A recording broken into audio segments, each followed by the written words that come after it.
감사합니다. 우리 몇 가지만 좀 더 제가 추가 광고 드릴게요. 일단 다음 주에 썸머 타임이 해제됩니다. 자, 순간 헷갈리는데 1시간 더 자는 건가요? 덜 자는 건가요? 늘 헷갈리는 이 문제. 덜 자는 건가요? 더 자는 거죠. 예, 할렐루야입니다. 우리 1시간 더 자는 우리 썸머 타임 다음 주에 해제되니까 푹 주무시고 해같이 빛나는 얼굴로 보셨으면 이렇게 만났으면 좋겠고요.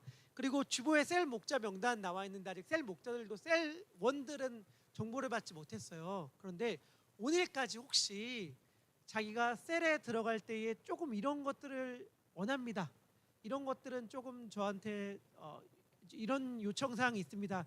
라고 생각하시는 분이 혹시 계시다면 저한테 연락해 주시면 제가 셀을 짤 때 고려하도록 하겠습니다. 그리고 들어오면서 중보기도 요청하는 용지 받으셨을 텐데 기록하신 다음에 나가실 때 헌금함에 넣어주시거나 아니면 오늘은 성찬식이 있기 때문에 특별히 적는 시간을 따로 제가 못 드린다면 집에서 적고 다음 주에 왔을 때 헌금함에 넣어주시면 같이 기도하도록 하겠습니다. 마지막으로 중요한 광고니까 이건 더 귀 기울여 들어줬으면 좋겠습니다. 제가 손에 땀이 많이 없는 편이에요. 그래서 손이 막 건조하다고 느껴질 때가 많아서 핸드로션 같은 경우를 자주 바르거든요. 그러면 핸드로션 같은 걸 자주 바르면 뭘 열 때 있죠. 뚜껑 같은 걸 열 때, 텀블러 같은 통을 열 때 아무리 힘을 줘도 잘 안 열릴 때가 있어요.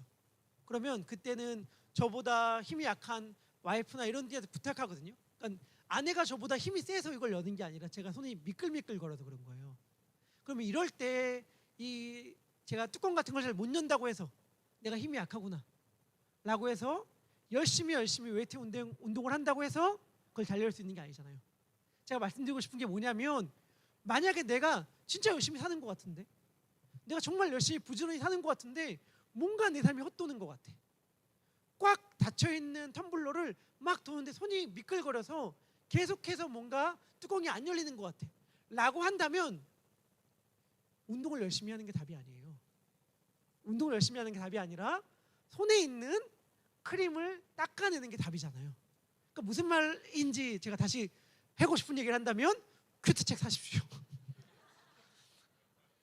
우리가 지금 내 삶이 뭔가 공회전이 도는 것 같고 열심히 일하는데도 뭔가 그 일한 만큼의 열매가 맺혀지지 않는다고 했을 때 여러분 그 답은 내가 더 성실히 사는 데 있지 않아요.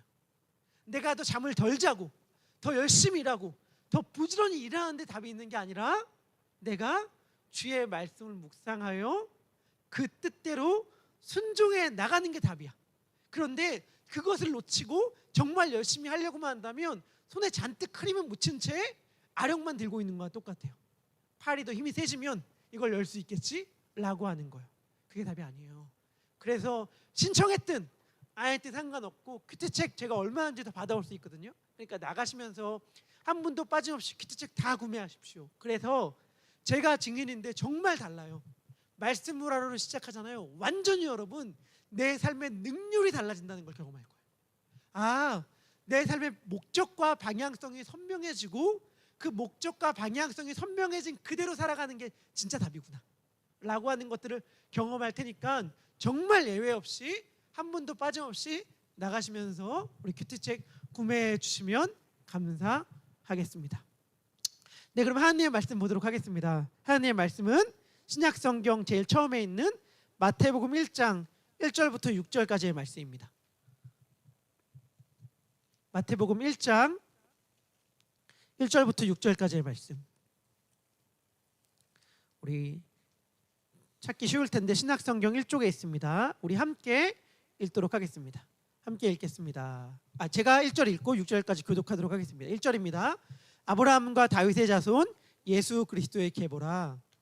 아브라함이 이삭을 낳고 이삭은 야곱을 낳고 야곱은 유다와 그의 형제들을 낳고 유다는 다말에게서 베레스와 세라를 낳고 베레스는 헤스론을 낳고 헤스론은 람을 낳고 아미나답을 낳고 아미나답은 나손을 낳고 나손은 살몬을 낳고 살몬은 라합에게서 보아스를 낳고 보아스는 룻에게서 오벳을 낳고 오벳은 이새를 낳고 이새는 다윗 왕을 낳으니라. 아멘.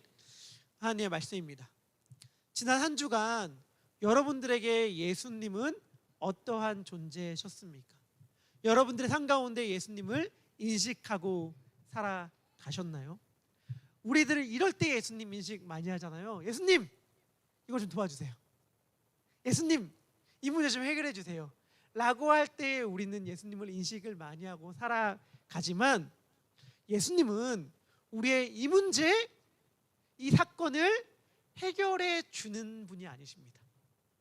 예수님이 우리의 메시아, 그리스도다 라고 말할 때의 그 의미는 예수님이 우리의 삶의 문제를 해결해 주시는 분이라는 게 아니라, 우리가 그 삶의 문제가 해결되지 않는다 하더라도 전혀 상관없는 존재로 만들어주기 위해 우리 가운데 오셨습니다. 내게 여전히 그 문제가 있어도 괜찮아요. 내게 여전히 그 사건이 이해되지 않는 채로 남아있어도 전혀 상관없어요. 예수님이 우리와 함께 하시기 때문에. 예수님이 메시아라는 말의 의미는 바로 그러한 뜻입니다. 저는 마태복음을 읽어나가면서 앞으로 그러한 예수님에 대하여 더 분명히 알아가는 시간들이 우리들 가운데 펼쳐졌으면 좋겠습니다. 마태복음을 시작할 때 마태는 1장과 2장을 통해 예수님이 누구신지를 설명합니다. 1장은 예수님이 누구로부터 오셨는가를 이야기하고, 2장은 예수님이 어디에서 오셨는가를 이야기합니다. 예수님이 누구로부터 오셨는가를 우리에게 들려주기 위해 족보로 시작하는 거예요. 그런데 이 족보의 구성, 족보를 적은 의미, 의도는 우리 다음 주에 족보를 1장부터 전반적으로 살펴보면서 나누도록 하고, 오늘은 족보에 등장한 여인들에 대하여 한번 생각해보는 시간을 가졌으면 좋겠습니다. 여러분, 만약에 여러분들이 마태라고 한번 생각했으면 좋겠어요. 마태라고 생각하고 지금 예수님에 대해 알리고 전하는 글을 써야 돼요. 어떻게 쓰시겠어요? 저는 예수님이 너무 부끄럽지만 좋아서 목사가 되지 않았겠어요? 그리고 예수님을 전할 만한 위치에 놓여 있잖아요. 그리고 목사다 보니까 성도님들이 드물지 않게 뭘 요청하냐면, 예수님을 안 믿는 내 가족, 내 배우자, 지인들에게 조금 복음을 전해주세요 라고 하는 요청을 드물지 않게 받는단 말이죠. 그러다 보니까 저는 예수님을 전하는 저만의 방식들이 좀 생기기 시작했어요. 이러한 분에게는 이러한 식의 대화로 예수님을 전하고, 이러한 상황에 있는 분들에게는 이러한 식의 이야기를 펼쳐나가면서 예수님을 정하는 것들이 좀 몇 가지 레퍼토리가 있습니다. 그런데 여러분들에게도 한번 질문해 볼게요. 만약에 여러분들의 가족에게, 자녀에게, 지인에게 예수님을 전한다고 한다면 뭐라고 전하겠습니까? 여러분들의 친구가 여러분들에게 물어봐요. 예수님은 어떤 분이야? 라고 물어본다면 여러분들은 뭐라고 예수님을 전하고 소개하겠습니까? 확실한 거였죠. 확실한 건 예수님에 대해 안 좋은 말은 하지 않겠죠. 예수님을 막 전하고 예수님을 소개하는데 예수님에 대해 안 좋은 말, 책 잡힐 말은 하지 않을 거예요. 그런데 마태도 그건 마찬가지 아니겠어요? 마태가 예수님을 전해야 하는 대상은 말씀드렸듯이 유대인입니다. 그러니까 유대인들은 어떤 상황이 있었냐면, 우리의 이방 민족으로부터의 식민지 생활, 우리의 압제, 특별히 예수님 당시에는 로마였는데 그들에게 로마는 마치 바벨론과 같은 존재로 여겨졌거든요. 그러니까 먼 옛날부터 우리를 괴롭히고 우리를 힘들게 할 이방 민족으로부터 우리를 구원할 메시아를 기다리고 있던 게 유대인이었단 말이죠. 우리를 구원할 다윗의 후손이 와서 우리를 구원해 줬으면 좋겠다 라고 하는 걸 유대인들은 기다리고 있었기 때문에 마태는 이렇게 설명하고 있는 거예요. 너희가 그토록 기다려왔던 메시아가 바로 예수 그리스도다. 이러한 방식으로 예수님에 대해 설명하기 시작합니다. 특별히 유대인들은 신명기 18장을 보면 모세 뒤에 모세와 같은 선지자가 나타나 우리를 구원해 줄 거라고 기다리고 있었어요. 그렇기 때문에 마태는 유대인들에게 예수님을 모세와 비교하면서, 모세는 산에서 하나님의 말씀을 받아서 전했잖아요. 그러니까 예수님께서 산에서 자신의 제자들에게 하나님의 말씀을 전했다는 사실을 기록하면서 예수님을 모세와 비교합니다. 그러면서 이렇게 설명하는 셈이죠. 모세와 같은 그 선지자를 너희가 기다렸는데 그분이 예수 그리스도야. 또 예수님을 다윗의 자손으로 설명해요. 특별히 예수님의 제자들이 안식일의 율법을 어겼다라고 하는 비판을 유대인들이 예수님에게 했는데, 그때 예수님이 다윗을 인용하는 이야기를 들려주므로 다윗과 예수님을 비교하면서 너희들이 그토록 기다려왔던 다윗의 자손이 예수님이야, 이렇게 설명하는 거죠. 그리고 그들이 이런 얘기를 들었을 때 막 아니야, 예수님 메시아가 될 수 없어. 왜냐하면 메시아는 베들레헴으로부터 나는데 예수님은 나사렛 사람이잖아. 베들레헴과 나사렛은 같은 동네가 아니거든요. 그러니까 예수님은 메시아가 될 수 없어 라고 이야기하는 유대인들에게 아니야, 너희들이 오해하고 있는데 예수님은 베들레헴 출신이야. 예수님은 베들레헴에서 태어난 구약에서부터 약속한 메시아가 맞아. 너희들은 예수님을 완전히 오해하고 있는데 너희가 그토록 기다렸던 다윗의 자손이 바로 예수님이야 라고 마태는 기록하고 있는 거예요.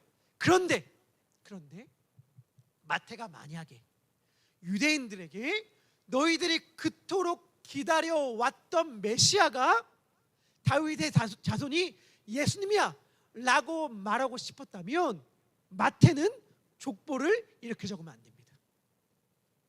마태는 지금 마태복음 1장부터 17장까지 펼쳐지는 이 족보를 이러한 방식으로 적으면 안 돼요. 왜냐하면 마태는 예수님에 대하여 나쁜 말하면 안 되잖아요. 그리고 굉장히 잘 포장해서 전해야 되잖아요. 그러려면 이렇게 적으면 안 돼요. 그리고 중요한 것, 마태는 자신이 족보를 적을 때에 참조할 좋은 레퍼런스가 있었어요. 좋은 참고 자료가 있었어요. 이 자료를 그대로 반복해서 적으면 됐었을 게 있는데 그것이 뭐냐면 룻기서입니다. 룻기 4장 18절부터 22절의 말씀인데요, 우리 같이 읽도록 하겠습니다. 룻기 4장 18절에서 22절의 말씀입니다. 우리 같이 읽겠습니다. 시작.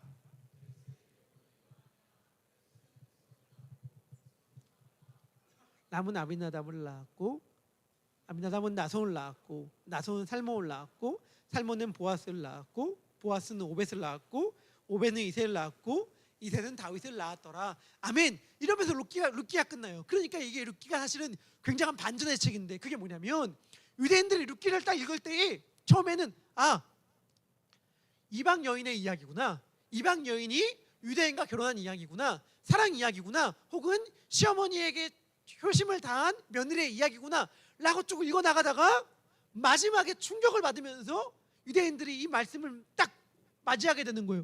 이거 뭐야? 이방 민족과 우리 민족 남자의 사랑 이야기인 줄 알고 있었는데 알고 보니까 우리 왕가의 이야기였어? 우리나라 왕의 가문에 대한 이야기였어? 라고 하면서 충격을 받게끔 룻기가 구성되어 있단 말이에요. 그런데 룻기가 마지막에 왕가의 족보를 쫙 이야기하면서 마무리 짓는데 이때 룻기의 족보에 룻이 안 나와요. 무슨 말이냐면 룻기는 제목부터가 룻기잖아요. 주인공이 룻이란 말이에요.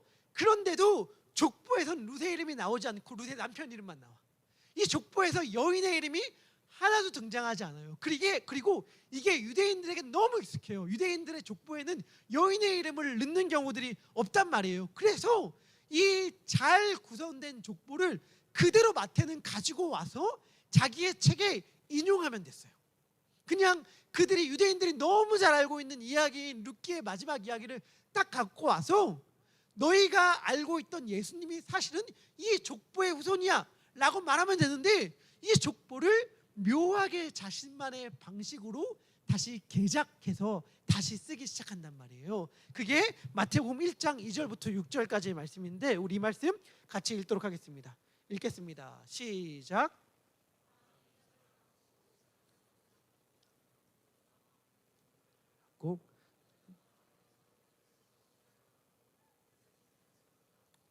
나손은 남을 낳고 남은 아미나답을 낳고 아미나답은 나손을 낳고 나손은 살몬을 낳고 살몬은 라합에게서 보아스를 낳고 보아스는 룻에게서 오벳을 낳고 오벳은 이셋을 낳고 이셋은 다윗을 낳으니라. 다윗은 우리아의 아내에게서 솔로몬을 낳고. 아멘. 너무 이름들만 반복해서 읽기도 힘든 이 말씀. 그렇지만 마태가 굉장히 독특하게 적고 있는 내용이 있습니다. 룻기의 족보와 똑같은 세대를 다루는데 룻기의 족보에 나오지 않는 여인 2명의 이름을 적어요. 라합과 룻. 그리고 그 뒤에 족보에도 여인들의 이름을 넣고 그 앞에 족보에도 여인들의 이름을 넣습니다. 다말과 우리아의 아내를 넣는단 말이죠. 당시의 족보에 여인들의 이름을 넣는 건 굉장히 특별하고 이상한 일입니다. 그리고 하나 생각해 볼 점이 있습니다. 굉장히 예외적인 경우지만, 굉장히 특별한 경우지만 그 여인들이 너무 위대해, 너무 놀라워. 그러면 이 여인의 이름을 진짜 꼭 넣고 싶다 해서 넣을 수 있는 거 아니겠어요? 예를 들면 사사기에 나와 있는 사사 드보라와 같은 여선지사 사사라든지, 아니면 정말 믿음의 결단을 보이고 순종했던 리브가라는 여인이라든지, 아브라함의 아내 사라와 같은 여인들이라면 족보에 들어가는 게 특별하지 않겠죠. 대한민국의 지폐에도 화폐에도 여인이 한 명 들어가 있잖아요. 우리가 누가 봐도 존경할 만한 여인, 누가 봐도 대단하다고 인정할 만한 여인이라면 족보에 들어가는 걸 그나마 이해해 줄 수 있었을지도 모르겠습니다. 그런데 이 여인은 그러한 여인들이 아니었어요. 이 여인들은 누구였냐? 라고 했을 때 이 여인들에 대하여 알고 있는 사람들이라면 다 뭔가 부끄러운 삶을 살았다고 여기고, 뭔가 수치스러운 삶을 살았다고 여기고, 뭔가 꺼림칙한 인생을 살았다고 여길 만한 이름들이 이 여인들의 이름이었거든요. 그러니까 마태가 만약 예수님에 대하여 좋은 말만 하고 예수님을 포장하려고만 했다면 쓰지 않았을 이름들이 여기 적혀 있는 거예요. 왜 그랬을까? 왜 그랬을까? 왜 마태는 굳이 비상식적인, 비일반적이지 않는 방식을 통해서 이 여인들의 이름을 집어넣었을까? 그것은 마태가 예수님을 설명하는 데 있어서 이 여인들의 족보에 넣는 것이 예수님을 되게 잘 설명할 수 있겠다라고 해서 적었던 것이고, 한 발 더 나아가, 이게 중요한데, 한 발 더 나아가 이 여인들은 예수님이 자신의 어머니로 선택한 사람들이었기 때문에 그렇습니다. 예수님이 선택한 자신의 어머니들이었어요. 여러분, 우리 중에 그 누구도 부모를 선택해서 이 땅에 태어난 분들은 없죠. 아무도 여기서 내가 내 부모를 선택했다 라고 말할 분들은 없을 거예요. 낳고 보니, 태어나 보니 우리 엄마야, 태어나 보니 우리 아빠야. 우리가 엄마 아빠를 고르는 분이 아니에요. 내가 너무 화목한 가정 가운데 사랑을 잘 받아서 난 다시 태어나도 엄마 아빠의 자녀로 태어나고 싶어요 라고 말하는 부모님과 자녀들도 있을 수 있겠지만, 우리 가운데 어떠한 분들은 너무 힘든 가정 형편으로, 상황으로 인해서 나는 왜 하필 이 집안에서 태어났을까? 나는 왜 하필 이 가정에서 태어났을까? 남들은 좋은 부모님 만나서 잘 먹고 잘 사는 것만 같은데 나는 왜 하필 이러한 가정에서 태어났을까? 라고 이야기하시는 분들도 혹시 계실지 모르겠습니다. 하지만 어쩔 수 없어요. 우리는 부모를 택할 수 없거든요. 하지만 예수님은 자신의 엄마 아빠를, 자신의 부모를 택할 수 있었고 고를 수 있었습니다. 예수님을 다윗과 아브라함의 자손이라고 말하지만 예수님은 아브라함보다 먼저 계셨던 분이죠. 요한복음 8장 58절에서 예수님은 이렇게 말씀하십니다. 우리 같이 읽도록 하겠습니다. 읽겠습니다. 시작. 아브라함이 나기 전부터 내가 있느니라 하시니. 아멘. 예수님은 아브라함이 이 땅에 태어나기도 전부터 계셨던 분이에요. 너무 당연하죠. 예수님은 하나님과 함께 천지를 창조하신 분인데 너무 당연한 거 아니겠어요? 그렇다면 여러분들, 우리는 생각할 수 있어야 됩니다. 예수님은 자신의 부모님을, 어머님을 택할 수 있었어요. 자, 질문합니다. 여러분들이 여러분들의 부모를 택할 수 있었다면, 여러분들이 여러분들의 엄마, 아빠를 택할 수 있었다면, 여러분들은 어떤 부모님 밑에서 태어나고 싶으십니까? 여러분들은 어떠한 엄마 밑에서 태어나고 싶으세요? 예수님이 나 이 사람을 내 엄마로 택하겠어, 이 여인을 내 엄마로 택하겠어 라고 한 여인들은 이런 여인들이었습니다. 예수님이 선택한 어머니는 누구였는가? 예수님이 선택한 어머니, 족보에 처음 기록된 이 여인은 누구였냐면 시아버지를 속이고 시아버지와 동침하여 쌍둥이를 낳은 여자였습니다. 예수님은 시아버지와 동침해 쌍둥이를 낳은 여인을 자신의 어머니로 택했어요. 예수님이 또 택한 여인은, 어머니는 누구였는가? 예수님이 택한 어머니는 자신의 성을 팔아 생계를 유지하던 여인.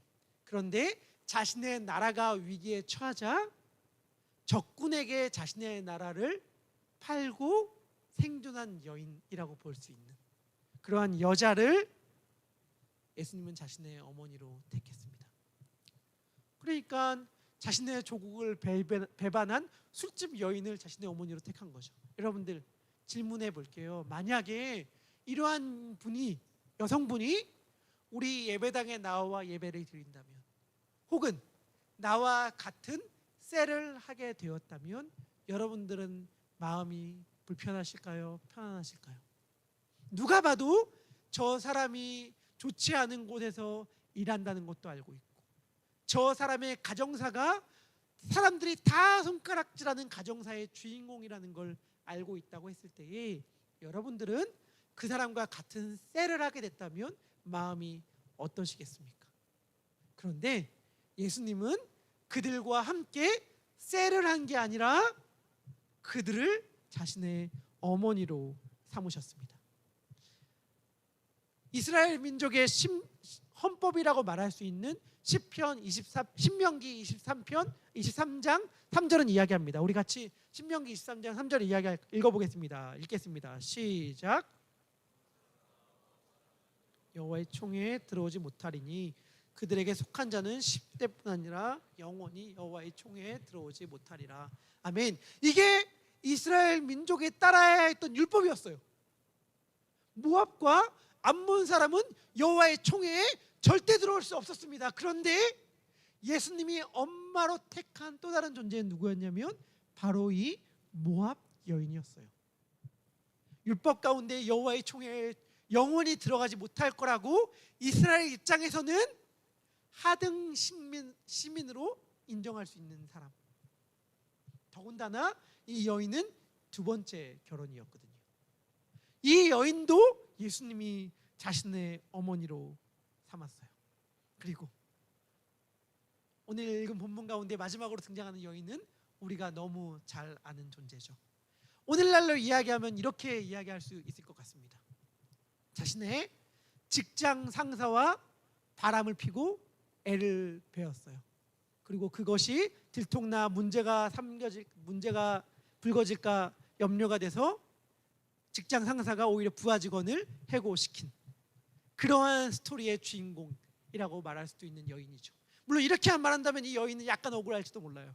왜냐하면 구약 성경 가운데에서는 이 다윗과 밧세바라고 불려지는 이 둘 간의 이러한 일들 가운데에서 밧세바는 정죄하지 않고 다윗의 잘못만 정죄하거든요. 그러니까 밧세바가 어떠한 잘못이 있다고 성경은 이야기하지 않지만 그럼에도 불구하고 우리가 이 여인을 봤을 때에 사실은 부끄럽고 숨기고 싶은 일의 주인공임은 분명하잖아요. 그리고 이 여인은 아마도 이방 여인이었을 거예요. 왜냐하면 이 여인의 원래 남편은 가나안 족속인 헷 사람이었거든요. 이 여인이 처음에는 설사 이방 민족이 아니라 하더라도 헷 사람 남자와 결혼함으로 이방 민족이 된 거죠. 그 이방 여인, 정실부인도 아닌 그 여인을 예수님은 자신의 어머니로 삼았습니다. 예수님이 다윗의 자손이라고 얘기할 때에 다윗과 밧세바의 사이에서 아이가 남았다라고 이야기하지 않고 굳이 그 관계가 정상적이지 않고 문제가 있다는 것을 족보에서 굳이 밝힌단 말이에요.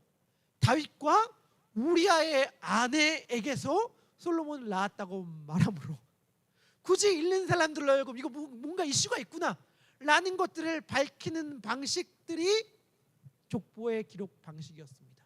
물론 그 뒤에 마리아라고 하는 예수님의 바로 육신의 어머니가 등장하죠. 근데 마리아는 후에 요셉의 이야기를 할 때 다시금 등장하기 때문에 그때 살펴보고 오늘은 이 네 명의 인물들에 대해서만 살펴봤으면 좋겠습니다.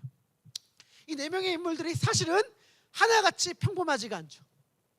리브가, 사라 이런 여인들이면 얼마나 좋아요. 읽는데 문제가 없고 받아들이는데 아무런 이상하지 않을 거예요. 그렇지만 하나같이 무슨 유튜브 썸네일의 주인공 같아. 그래서 막 시아버지와 쌍둥이를 낳은 여자 얼마나 자극적입니까? 막 여러분들 그렇게 딱 보면 이거 무슨 일이야? 라고 보고서 와 정말 어떻게 이런 일이 있을 수 있냐? 라고 말한다든지 뭐 나라를 팔아먹은 술집 여인, 직장 상사와 바람을 핀 아이까지 뵌 그러한 여인을 타이틀로 한 썸네일로 삼아도 무방할 전혀 문제가 없는 그러한 여인들을 예수님은 굳이 자신의 어머니로 삼았습니다. 왜 그랬을까요? 왜 그랬을까요? 이 여인들이 예수님의 족보에 올랐기 때문에 이 여인들을 좋게 보고 포장하기 위해 여인들이 얼마나 믿음이 있었는가로 이 여인들이 족보에 오른 이유를 설명하기도 합니다. 맞아요. 이 여인들의 삶 가운데 믿음으로 반응한 중요하고 결정적인 사건들이 있었습니다. 하지만 저는 예수님이 이 여인들이 믿음이 있었기 때문에 자신의 어머니로 택했다고 생각하지 않아요. 예수님은 이 여인들을 자신의 어머니로 택함으로 그리고 사람들에게 그 사실을 굳이 알려줌으로 말씀하고 싶은 거예요. 뭘 말씀하고 싶었는가 하면 내가 이 땅에 온 이유를 말씀하고 싶었던 것 같습니다. 여러분 우리의 삶을 한번 생각해 봐요. 우리의 삶 가운데에 우리의 선택으로 할 수 없는 것이 어떻게 부모님을 고르는 것만이겠습니까?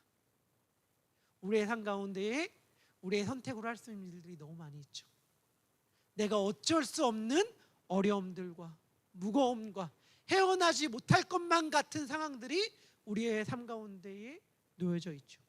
그리고 또 어떨 때는 나의 잘못된 선택으로 인해서 내가 잘못된 환경과 상황 가운데에 들어가기도 하죠. 우리는 그런 현실을 만나면 좌절하고 슬퍼하고 낙담합니다. 왜 이러한 일이 나에게 일어났을까? 난 잘못한 게 아무것도 없는데, 난 하나도 내가 실수한 게 없는데, 이건 내가 잘못해서 나에게 찾아온 일이 아닌데 왜 내가 잘못한 일도 아닌 걸 가지고 내가 이렇게 힘들고 고생해야 되지? 라고 생각하는 순간들을 맞이하고 동시에 내가 왜 그때 이렇게 어리석은 판단을 했지? 내가 그때 왜 이렇게 어리석은 선택을 했지? 라고 함으로 내게 찾아온 어렵고 어두운 순간들을 맞이하며 힘들어하기도 합니다. 그런 어려운 상황 가운데 놓여 있는 우리들 앞에 예수님께서 자신이 어머니로 택한 존재들을 쫙 펼쳐 보여주시는 거예요. 그러면서 이렇게 말씀하시는 셈이죠. 중요한 건 너가 지금 어떠한 존재냐가 아니야. 너가 지금 어떠한 현실을 맞닥뜨리고 있느냐가 아니야. 이 여인이 어떠한 삶을 살아왔고 이 여인이 어떠한 존재고 이 여인의 핏줄이 누구냐가 아니야. 중요한 건 뭐냐면 내가 이들을 선택했다는 거야. 너가 지금 어떠한 상황 가운데 있느냐, 너가 지금 어떠한 현실 가운데 있느냐, 너가 지금 어떠한 어두운 가운데 있느냐가 중요한 게 아니야. 중요한 거는 내가 너를 선택했고 너와 함께 하기로 결정했다는 거야. 중요한 거는 너의 현실, 너의 선택이 아니라 나의 선택, 나의 현실, 나의 삶이야 라고 주님께서는 우리들에게 말씀해 주고 계신 거예요. 나의 선택으로 인하여, 내가 선택하지 않은 상황으로 인하여 좌절하고 눈물을 흘리는 우리들에게 찾아오셔서 주님은 내가 너를 구원하기로 작정했어. 내가 너와 함께하기로 결정했어. 너가 어떠한 상황 가운데 있든지, 너가 어떠한 형편 가운데 있든지, 주변에 있는 사람들이 너에게 얼마나 손가락질을 많이 하고 너가 얼마나 안 좋은 시선 가운데 둘러싸여져 있는지 전혀 상관없이 내가 너와 함께하기로 결정했단다 라고 말씀하시면서 자신이 어머니로 택한 분들을 쫙 펼쳐놓고 계신 것이죠. 예수님의 어머니가 다말이난, 예수님이 선택한 자신의 어머니가 라합이난, 예수님이 이 여인을 나의 어머니로 하겠습니다 라고 말한 존재가 루시고 우리아의 아내인 한, 우리의 어떠한 절망적인 현실도 우리를 향한 예수님의 선택을 끊을 수 없습니다. 막을 수 없습니다. 내가 어떠한 지난날의 과거가 잘못된 선택을 했든지, 내가 어떠한 집안에서 태어났든지, 내가 어떠한 삶을 살아왔든지 전혀 상관없어요. 우리를 그분의 사랑에서 막을 수 있는 우리의 어두운 현실은 하나도 없습니다. 바로 그것을 예수님은 자신이 어머니로 삼은 존재들을 우리 앞에 펼쳐 보여주심으로 우리들에게 말씀하여 주시는 거예요. 우리의 절망적인 상황으로 인해 우리는 때로는 부끄러워하고 숨고 싶어지고 뒤로 물러나고 싶어지는 순간들이 있죠. 그리고 나의 모습들이, 나의 어두운 지난날의 과거들을 다른 사람들이 혹시 알면 어쩌지? 라고 하고 불안해할지도 모르겠습니다. 그런데 바로 그때 예수님의 어머니들을 기억하셨으면 좋겠습니다. 이게 예수님이 자신의 어머니로 삼은 자들이에요. 예수님이 어머니로 삼은 자들의 삶들을 굳이 포장할 필요 없어요. 굳이 그들이 어마어마한 믿음의 결정을 내렸어, 그러니까 예수님이 어머니가 됐지 라고 포장할 필요 없어요. 아니요, 예수님은 그들이 어떠한 절망적인 현실 한가운데 있어도 상관없다는 것을 보여주기 위해 자신을 낳을 어머니로 그들을 택하신 것이기 때문입니다. 우리는 여기 모인 모든 분들은 단 한 분도 예외 없이 그 사랑을 받은 자입니다. 그 사랑을 받은 자입니다. 그분이 우리를 사랑하기로, 구원하기로, 우리에게 생명을 주시기로 작정하시고 결정하시고 십자가 위에서 그 사랑을 베풀어 주셨습니다. 우리 아무 일도 일어나지 않은 것처럼 살아가지 맙시다. 예수님이 우리를 위해 아무것도 하지 않은 것처럼, 예수님 왜 이것도 해주지 않으세요? 왜 이것도 도와주지 않으세요? 왜 이 문제 여전히 내 삶 가운데 남아있어요? 라고 말하지 맙시다. 예수님은 이미 가장 결정적인 것, 가장 위대한 일을 우리에게 행하여 주셨습니다. 우리 그 사랑을 받은 그 사랑의 수혜자로 살아갔으면 좋겠습니다. 그 사랑을 기념하면서 우리 그 사랑을 기억하는 성찬식을 함께 기념했으면 좋겠습니다.